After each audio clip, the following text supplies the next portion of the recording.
ঘরের এই জায়গায় ময়ূরের পালক রাখলে মিলবে দুর্দান্ত উপকার। জানেন গৃহের কোন জায়গায় ময়ূরের পালক রাখলে কি কি দিকে দারুণভাবে উন্নতি ঘটে? বন্ধুরা, ময়ূরের পালক সম্পর্কে বিস্তারিত জেনে নিন আমার আজকের এই ছোট্ট ভিডিও থেকে। নমস্কার বন্ধুরা, অজানার পথের নতুন পর্বে আপনাদের সকলকে স্বাগত জানাই। বাস্তুশাস্ত্র বলছে ময়ূরের পালক ঘরে থাকলে ঘরের আর্থিক অবস্থার উন্নতি হয়। কিন্তু কোথায় রাখবেন, কিভাবে রাখবেন, সঠিক নিয়ম জানেন কি? তাই সঠিক নিয়ম জেনে এবং মেনে অবশ্যই ময়ূরের পালক ঘরে রাখা জরুরি। কয়েক মাসের মধ্যেই হাতে নাতে ফল মিলবে। চলুন জেনে নেওয়া যাক ঘরের কোন কোন জায়গায় ময়ূরের পালক রাখলে কি কি উন্নতি হয়। ময়ূরের পালক দেবতাদের প্রিয় অলংকার বলে মনে করা হয়। এটি বিশেষভাবে ভগবান শ্রীকৃষ্ণকে নিবেদন করা হলে ভগবান শ্রীকৃষ্ণের বিশেষ আশীর্বাদ মিলবে। বাস্তুশাস্ত্র ময়ূরের পালকের বিশেষ ভূমিকা আছে। এটি ঘরে রাখলে অনেক ধরনের বাস্তু দোষ দূর হয়ে যায়, আর্থিক অবস্থানও শক্তিশালী হয়। ঘরের সমস্ত নেগেটিভ এনার্জি দূর করতেও ময়ূরের পালকের জুড়ি মেলা ভার। এবার চলুন জেনে নিন সুখ শান্তি সমৃদ্ধি বজায় রাখতে ময়ূরের পালক ঘরের কোন দিকে রাখা উচিত। এমনটা বিশ্বাস করা হয় যে সমস্ত দেবী দেবতা এবং গ্রহগুলি ময়ূরের পালকের মধ্যে বসবাস করে, তাই এটি বাড়িতে রাখা খুবই শুভ।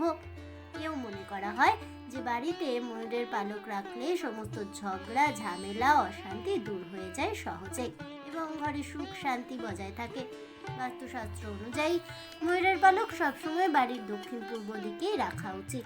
এতে করে ঘরে সুখ শান্তি ফিরে আসে, বাড়ির পরিবেশও ভালো থাকে। ময়ূরের পালক দেখতে খুবই সুন্দর। জ্যোতিষশাস্ত্র অনুসারে ময়ূরের পালকের মধ্যে অসংখ্য অলৌকিক শক্তি রয়েছে। স্বয়ং ভগবান শ্রীকৃষ্ণ তার মুকুটে ময়ূরের পালকটি ধারণ করে রেখেছেন। চলুন জেনে নেওয়া যাক ঘরে ময়ূরের পালক রাখলে কি কি উন্নতি হবে। বাড়ির প্রবেশদ্বারের সামনে একজোড়া ময়ূরের পালক ঝুলিয়ে রাখলে ঘরে কোনো রকমের অশুভ শক্তি প্রবেশ করতে পারবে না। যে কোনো বাস্তু দোষ থাকলে তা সহজেই কেটে যাবে।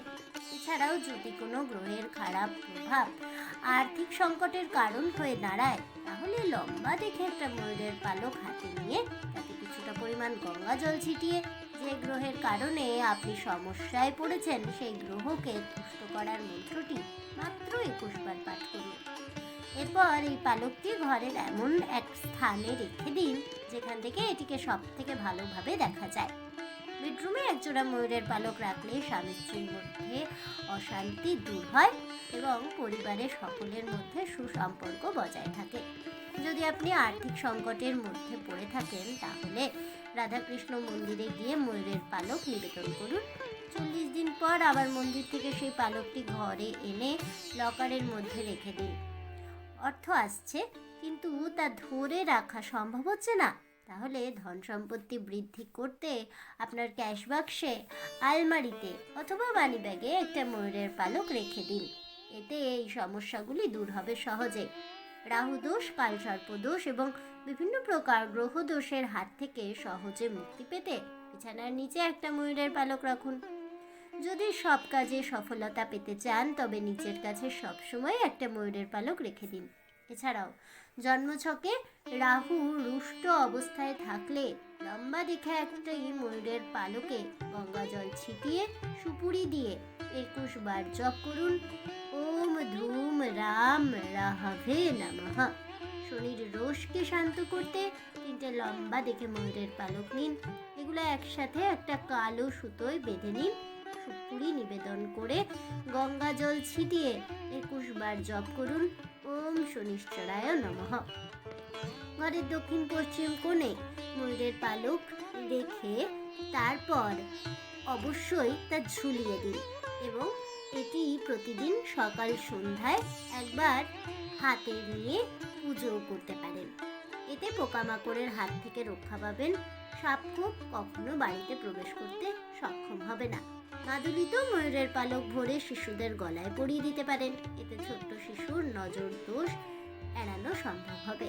বালিশের নিচে ময়ূরের পালক রেখে ঘুমোলে দুঃস্বপ্ন দেখার হাত থেকেও মুক্তি পাওয়া যায়। পড়ার বইয়ের মধ্যে ময়ূরের পালক রাখলে মেধা বৃদ্ধি পায় বলেই কথিত আছে। ময়ূরের পালকের ওপর শত্রুর নাম লিখে তার নদীতে ভাসিয়ে দিন, এতে করে শত্রু নাশ হবে সহজেই। নানা রকম বাধা বিপত্তির হাত থেকে মুক্তি পেতে ঘরের অগ্নিকোণে একজোড়া ময়ূরের পালক রেখে দিন, এতেই কাজ হবে। আজ এ পর্যন্তই।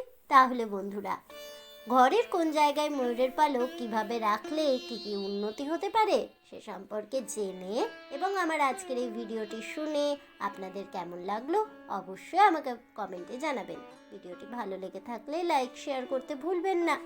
আমার চ্যানেলের নতুন বন্ধু হয়ে থাকলে চ্যানেলটিকে সাবস্ক্রাইব করে দেবেন, পাশে থাকা বেল বাটনটি প্রেস করে রাখবেন নতুন ভিডিওর নোটিফিকেশন পাওয়ার জন্য।